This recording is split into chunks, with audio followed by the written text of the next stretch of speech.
बताओ, बीच में रास्ता बना लें, एक तरफ माताएं बैठ जाएं, बीच में गैलरी खोल लें, एक तरफ माताएं हो जाएं। हाँ, पंडाल बड़ा है, आराम से एक तरफ भाई लोग बैठे ही हैं। देखिए, मथुरा के यशस्वी राजा हैं उग्रसेन। ऐसा प्रमाण मिलता है इनकी पत्नी पवन रेखा, इनके कोई संतान नहीं थी। एक बार ये जंगल में गई तो द्रुमिल नाम के राक्षस की छाया पवन रेखा पर पड़ी। पवन रेखा ने गर्भ धारण किया और समय आने पर एक बालक को जन्म दिया। लेकिन ब्राह्मणों से कहा इसका जन्मांक बताइए। ब्राह्मणों ने कहा ये बालक आपके कुल को कलंकित करेगा, इसलिए एक काम करो, इस बालक को नदी में बहा दो। तो महाराज उग्रसेन ने उस बालक को एक बक्सा में बंद किया और बंद करके यमुना में बहा दिया। ये बक्सा में बहता हुआ अपने आगरा जनपद में बटेश्वर में आ गया। बटेश्वर के जमींदार हैं सूरसेन जी महाराज। सूरसेन जी महाराज स्नान करने के लिए गए, जैसी डुबकी लगाई तो बक्सा टकरा गया। आज महाराज बक्सा को लिया बाहर निकाला, जैसे ही निकाला बक्सा खोला, उसमें एक बालक मिल गया। सूरसेन ने विचार किया, अभी तक हमारे एक बालक था बसदेव, लेकिन आज दो बालक हो गए।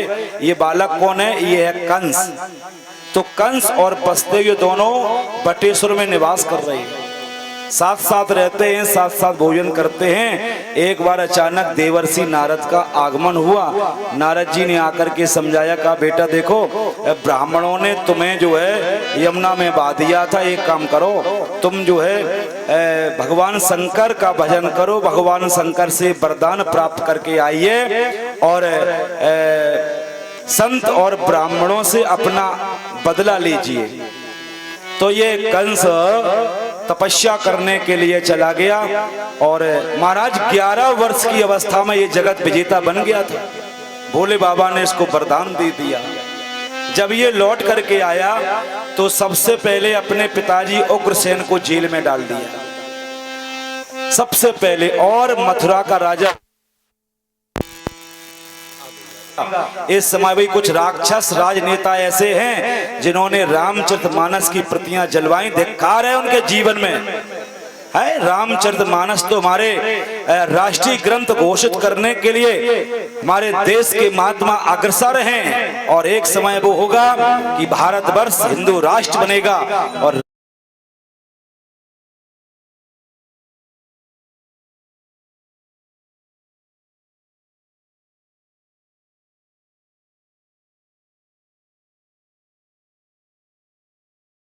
रामचरितमानस को राष्ट्रीय ग्रंथ घोषित कर दिया जाएगा। लेकिन धिक्कार है ऐसे राजनेताओं को।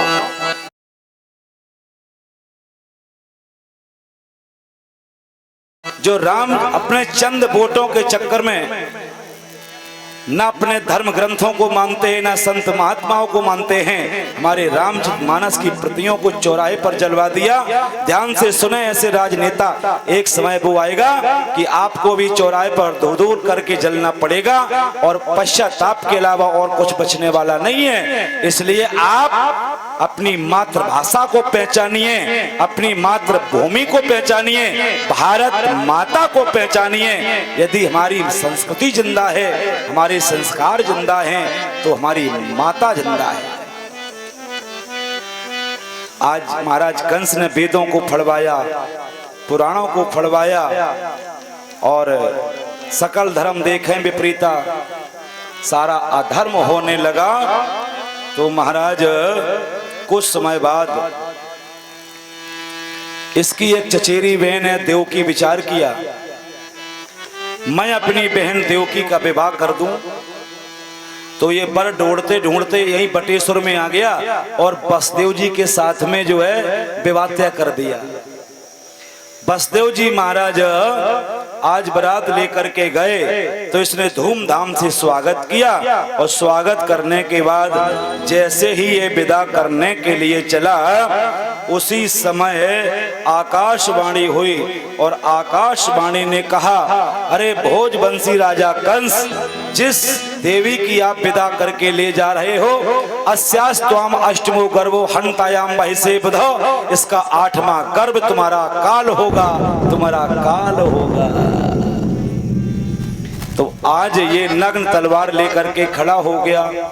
जैसे ही नग्न तलवार लेकर के खड़ा हुआ देवी आज अपनी बहन देवकी को पकड़ लिया और पकड़ करके जैसे मारने के लिए दौड़ा तो बसदेव जी ने हाथ पकड़ लिया और बसदेव जी बोले, महाराज मृत्युर जन्म बताम वीर देहेन सहजायते।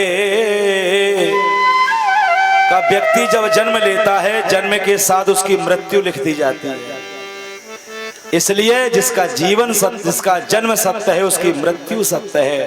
सुनो राजन, देहे पंचत्वमापन्ने देहे कर्मानो गो बसा, देहे कर्मानो गो बसा। राजन ये बताइए तुम्हें देवकी से कष्ट है, देवकी से खतरा है या देवकी के लालों से खतरा है? का में देवकी से कोई खतरा नहीं है। तो बसदेव जी ने कहा सुनिए, जिस समय जीव जन्म लेता है जन्म के साथ उसकी मृत्यु लिख दी जाती है। राजन सज धज कर जिस दिन मौत की सहजादी आएगी, सहजादी आएगी, न सोना काम आएगा ना चांदी आएगी, ना चांदी आएगी, ना चांदी आएगी। मस्ती के साथ हरि बोल। धज कर जिस दिन मौत की सहजादी आएगी, सहजादी आएगी, ना सोना काम आएगा ना चांदी आएगी, ना चांदी आएगी।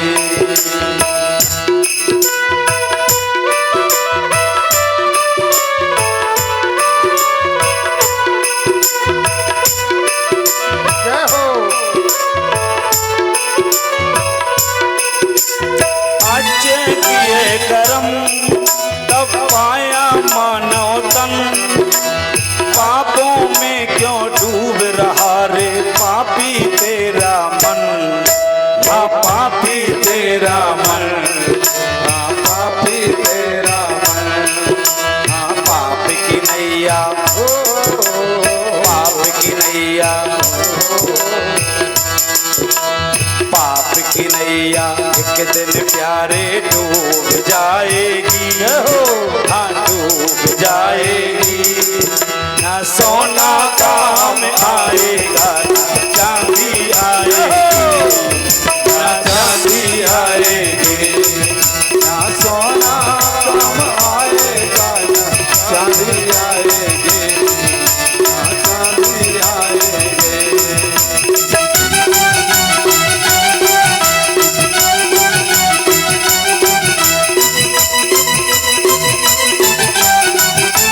हाथ ऊपर करके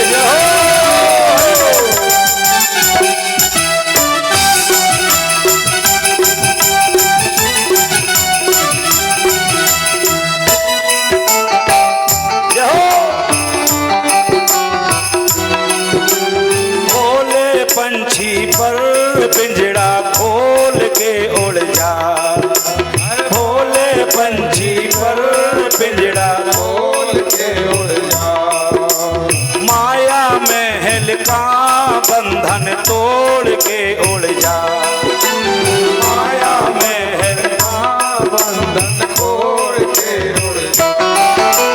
मौत जिस दिन अपना गाना गुनगुनाएगी, हाँ गुनगुनाएगी, ना सोना काम आएगा ना चांदी आएगी, ना चांदी आएगी, ना सोना काम आएगा ना चांदी आएगी।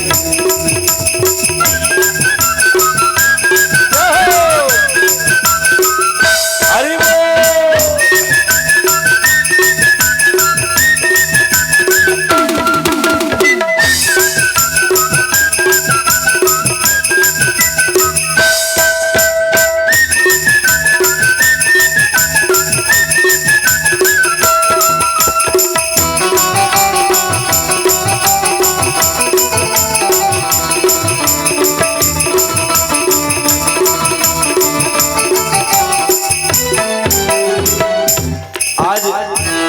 बसदेव जी ने कहा महाराज ये बताइए तुम्हें देवकी से खतरा है या देवकी के लालों से खतरा है?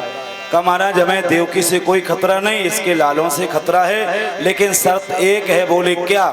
कि तब तक इसको मथुरा में ही रहना पड़ेगा। बोले ठीक है। तो बसदेव और देवकी को महल दे दिया रहने के लिए। कुछ समय बाद आज कीर्तमंतम प्रथमजम कंसायानक दुंदुभे, आज महाराज बसदेव और देवकी के यहाँ पर कीर्तमान नाम का बालक पैदा हुआ। जैसे ही बालक पैदा हुआ, जो कंस को पता चला, अपने भांजे का मुंह देख करके गदगद हो गया, हर्षित हो गया। आज वापस कर दिया।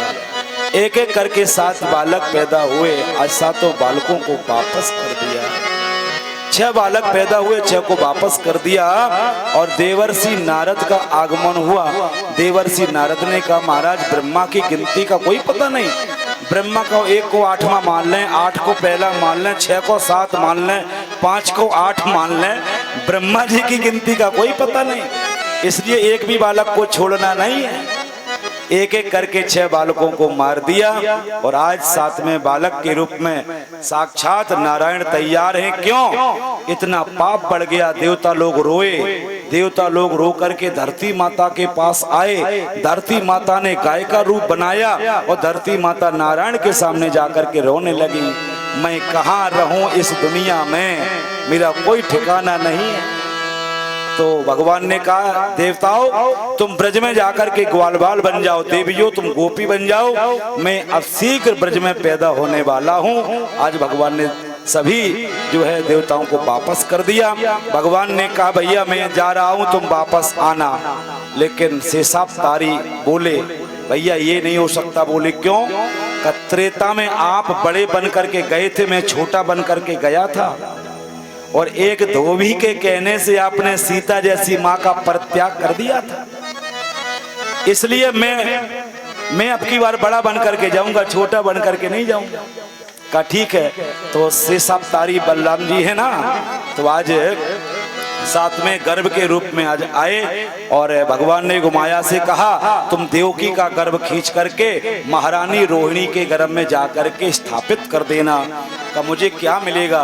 का कोई तुम्हें अम्बा कहेगा, कोई अम्बालिका कहेगा, कोई काली कहेगा, कोई अंबिका कहेगा, तुम्हारे हजारों नाम होंगे। और कलयुग में तुम्हारी पूजा सबसे महत्वपूर्ण मानी जाएगी। का ठीक है। 7वां गर्भ खींच करके आज रोड़ी के गर्भ में रख दिया।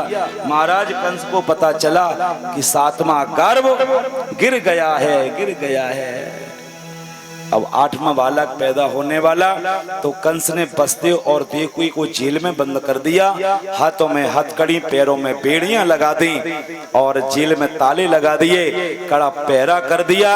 आज धीमे धीमे वो समय आया, भादों का महीना, कृष्ण पक्ष अष्टमी तिथि, रात्रि के ठीक 12 बजे साक्षात नारायण माता बसदेव और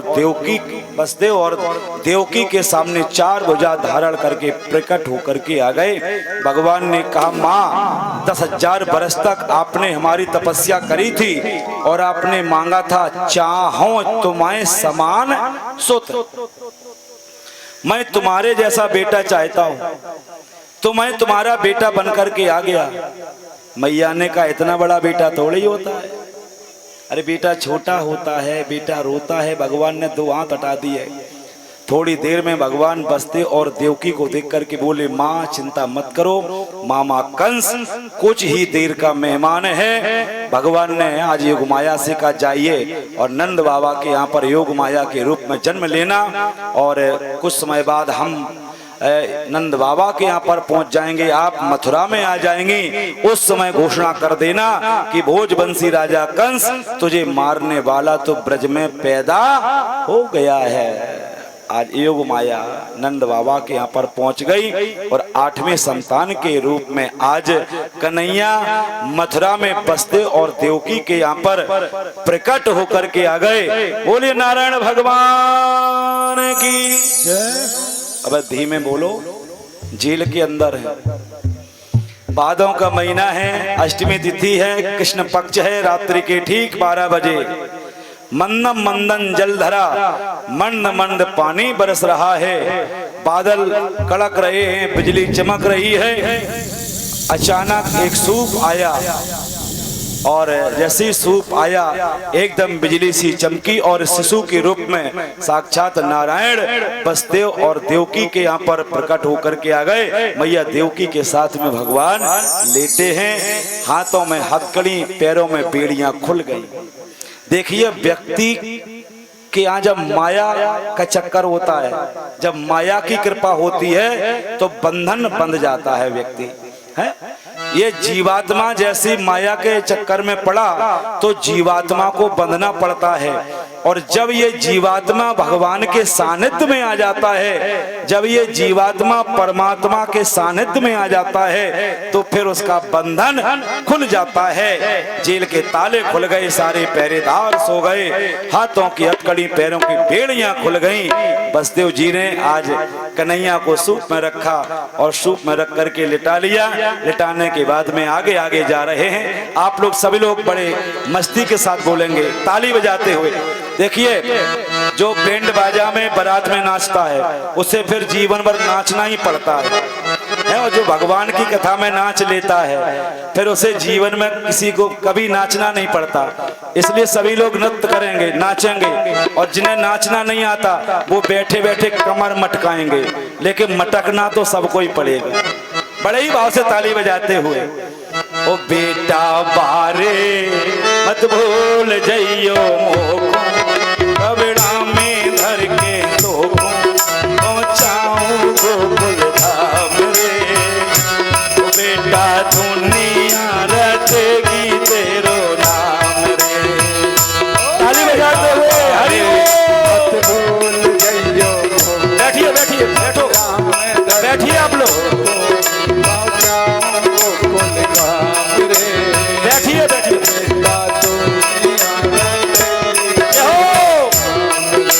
हरि बोल।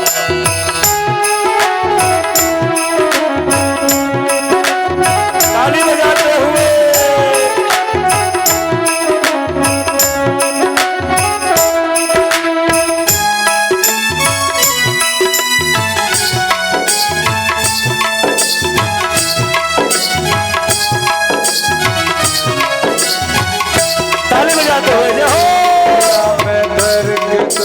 कृष्ण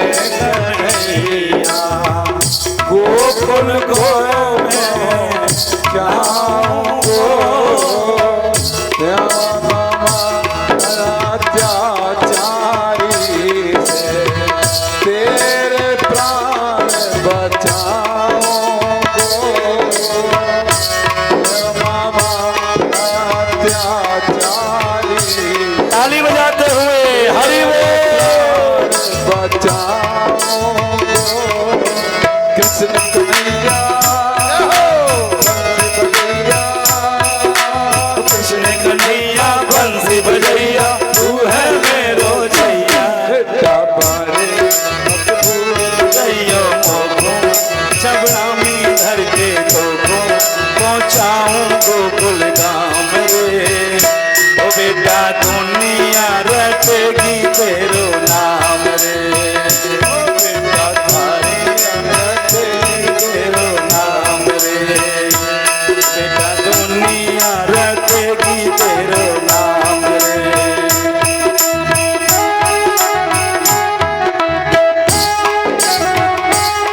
हरि बोल।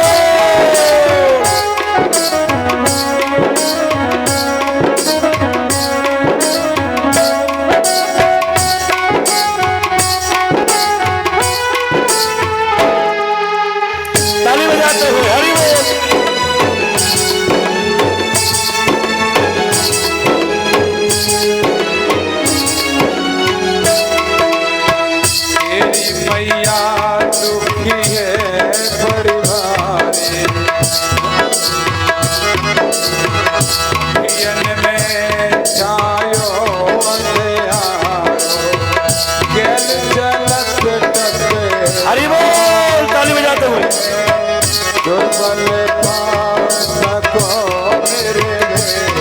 मस्ती के साथ ताली बजाते हुए हाथ ऊपर करके जाओ।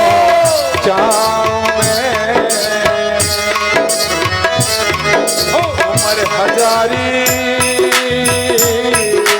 उमर हजारी मेरा यार तू है मेरा यार तेरा मामा मेरा चाचारी है धारी है बापो को कुल काम रे बेटा दुनिया रटेगी तेरो नाम रे बेटा दुनिया रटेगी तेरो नाम रे।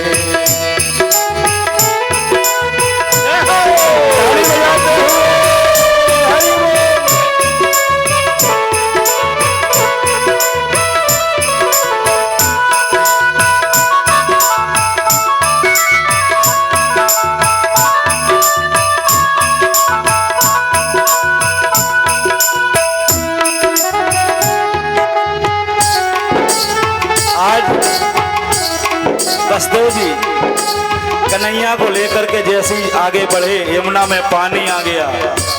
भगवान ने अपना दाहिना चरण यमुना जी को छुआ दिया। यमुना जी घुटनों के बराबर हो गई और आज बसदेव जी ने नंद रानी के यहाँ पर कन्हैया को लिटा दिया और वहां से कन्या को लेकर के आए।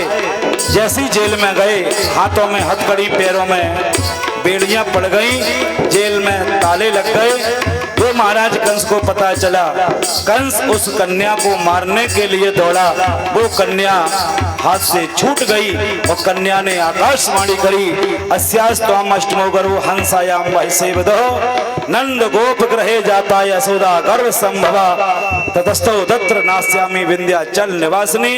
ए भोजवंशी राजा कंस तुझे मारने वाला तो ब्रज में पैदा हो गया। बोले कहाँ? यत्र क्वा, ब्रज में कहीं पैदा हो गया है। अच्छा, बोले हाँ। योग माया ने आज घोषणा कर दी। आइए हम लोग चलते हैं नंद बाबा के यहाँ। ब्रज के गोप हैं नंद बाबा, इनकी पत्नी है नंद रानी यशोदा। नंद बाबा की उम्र 80 साल की हो गई, इनके यहाँ कोई संतान नहीं है।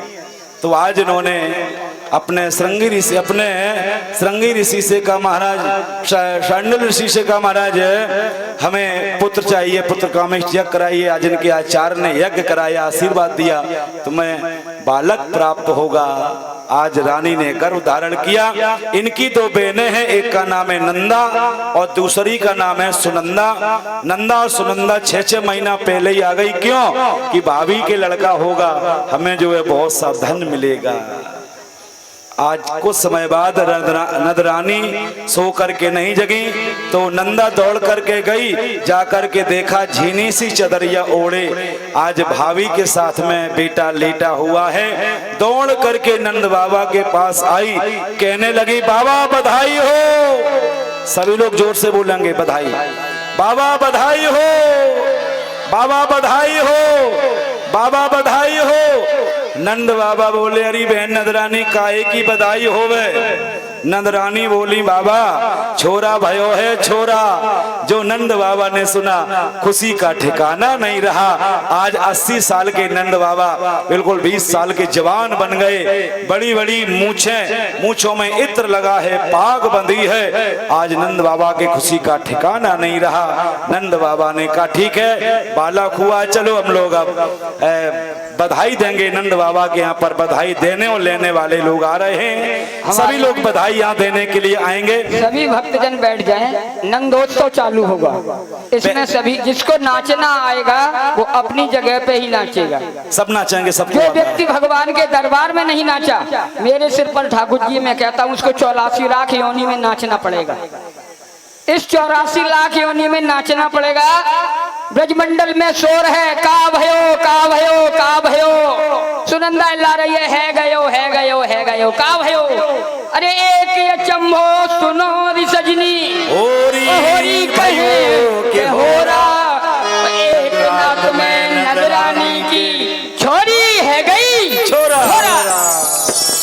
नंद झुके अंगना में बज रही आज बधाई।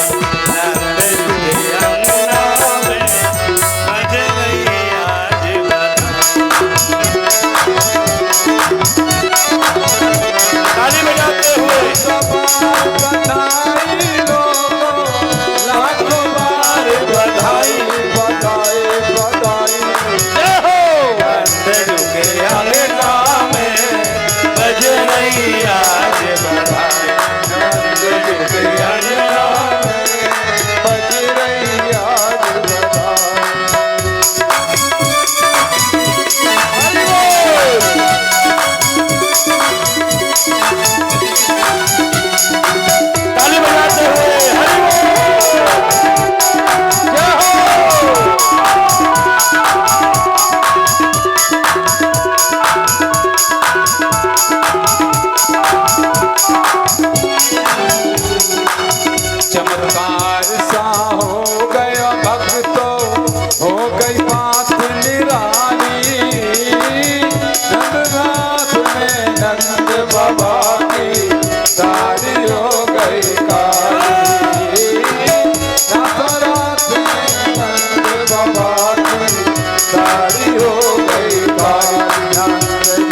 नंदजू के अंगना में बज रही आज बधाई, नंदजू के अंगना में बज रही आज बधाई, नंदजू के अंगना में बज रही आज बधाई।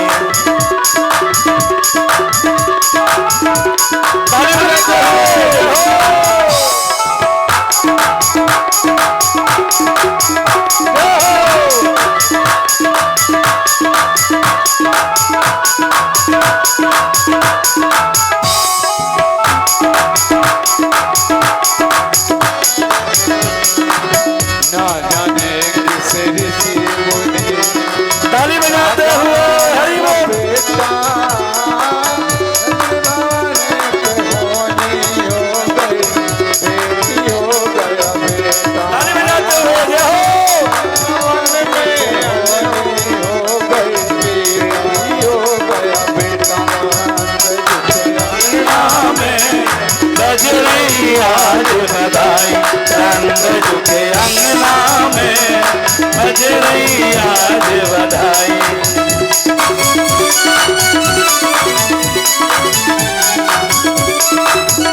हरि बोल, हरि बोल। कानों कान में बात चली है, सोचे हर एक वाला। कानों कान में बात चली है, सोचे हर एक वाला। रसोदा गोरी गोरी यशोदा गोरी, लाला के काला नंद के अंगना में बज रही आज बधाई, नंदजू के अंगना में बज रही आज बधाई। लल्ला की सुन के मैं आई, यशोदा दे दो। और रंगी गुब्बारों से मंडप सजाया है, इसी मामे से एक मंगाया है। हम सब बोलेंगे हैप्पी, हम सब बोलेंगे हैप्पी बर्थडे टू यू, हम सब बोलेंगे हैप्पी बर्थडे टू यू। रंगी गुब्बारों से मंडप सजाया है, दीदी से एक मंगाया है। इसको चखेगा श्याम बोलेंगे हैप्पी बर्थडे टू यू, बोलेंगे happy birthday to you.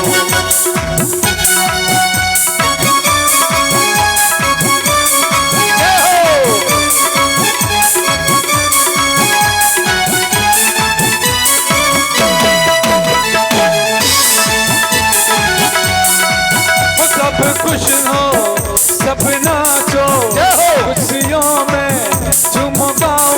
Viraj की ओर आया, ब्रज में छोड़ आया, विरज की ओर आया, क्यों माखन छोड़ आया।